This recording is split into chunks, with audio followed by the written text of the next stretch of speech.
Hi guys, it's another video. Just a few things to run through today.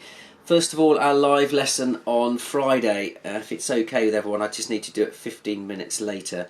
We've got a new puppy and we need to take it for its vaccinations at 10 o'clock. So if we can make it 10:45 for the live Teams lesson on Friday, hopefully that's okay with everybody. I will send you an email just confirming all of that.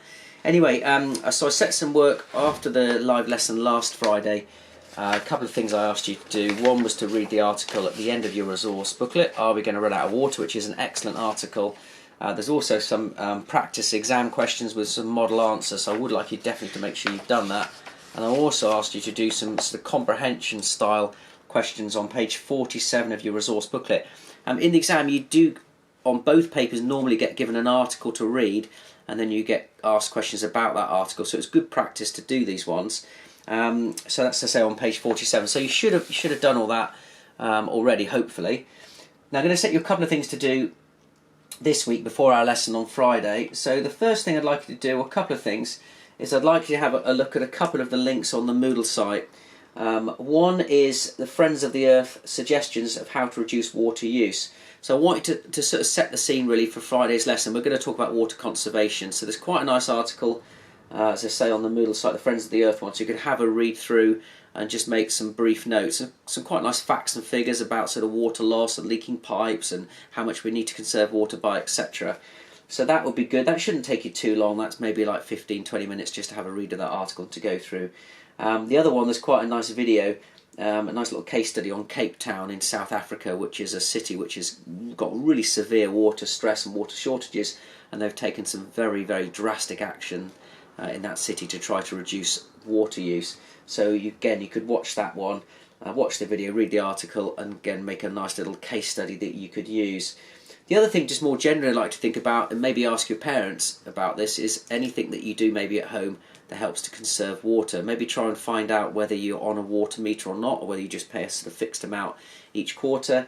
You might find there's quite a few things installed in your house that help to reduce water use that you may not be aware of. So just try to find out if there's anything you do in your house, in your garden, that reduces water use. So all of that together shouldn't take you more than about maybe 40 minutes tops, something like that. The other thing I'd like you to do, please, in preparation for Friday's lesson, is to have a go at a long answer question. Now it's on page 46 of your resource booklet. On page 46, it's question 10.5, it's the June 2018 paper, and the question is, evaluate the environmental impacts of different methods of increasing water supplies. So we haven't done many evaluate questions. So evaluate, you have to sort of weigh up pros and cons. It's a bit like an EPQ project, so they always have to be sort of evaluative things, where there's sort of one side and then sort of the other side. So this is to do with different ways in which you can increase water supply. So I'm going to give you a little bit of help with this, just to sort of get you off and started with this. So I mean, there's some obvious ways you can increase water supply. So I'll take you through the obvious things you'll need to explore in your answer. One would be building more dams and creating more reservoirs. There's obviously advantages to that, and there's disadvantages.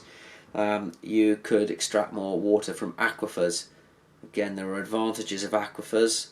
You can think about the amount of water treatment, the amount of energy required, things like that. The disadvantages. You could abstract more water from rivers. Again, there's pros and there's cons. You could maybe get more water from the oceans, do desalination. Again, there's pros and cons. And then the other main category I'd like you to think about is something called rainwater harvesting, which is collecting rainwater. I mean, you may well have a water butt in your house, so think about the sort of pros and cons of using that as a way of increasing supply. So you can think about, again, the amount of treatment required, you can think about the amount of energy, and obviously if you're getting water from rain rather than getting it from the public supply, you're going to need less water from aquifers, less water from reservoirs, etc. So you can think about those ideas. Also in cities, remember, rainwater harvesting has a very important role in helping to reduce flooding, so again you could talk about that aspect.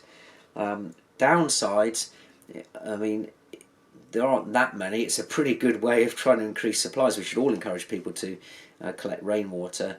Depending on your roof type, you may be familiar with the idea that lead is used quite often on sort of roofs, lead flashing. It's sort of, lead is an easy sort of very malleable material, so you often find at the sort of bottom of chimney breasts to sort of waterproof and things like that. Obviously lead is a neurotoxin, so if you're collecting runoff from roofs and things, you have to be a little bit careful about what your roof is made of, whether there's things like lead solder and how much water treatment might be required.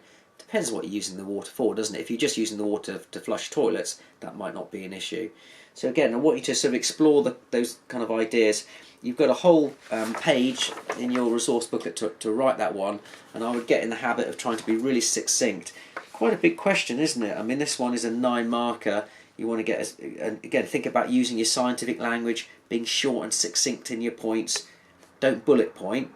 Remember, for these longer answer ones, it needs to be continuous prose, but don't waffle. Be nice and short and succinct. So I'd like you all to have a go at that evaluate question, and then we can maybe have a look at the mark scheme on Friday and kind of see how you've got on with that. So those are your instructions for this week, and I will see you on Friday at a slightly later time of 10:45 for the live Teams lesson. Any questions, just drop me an email.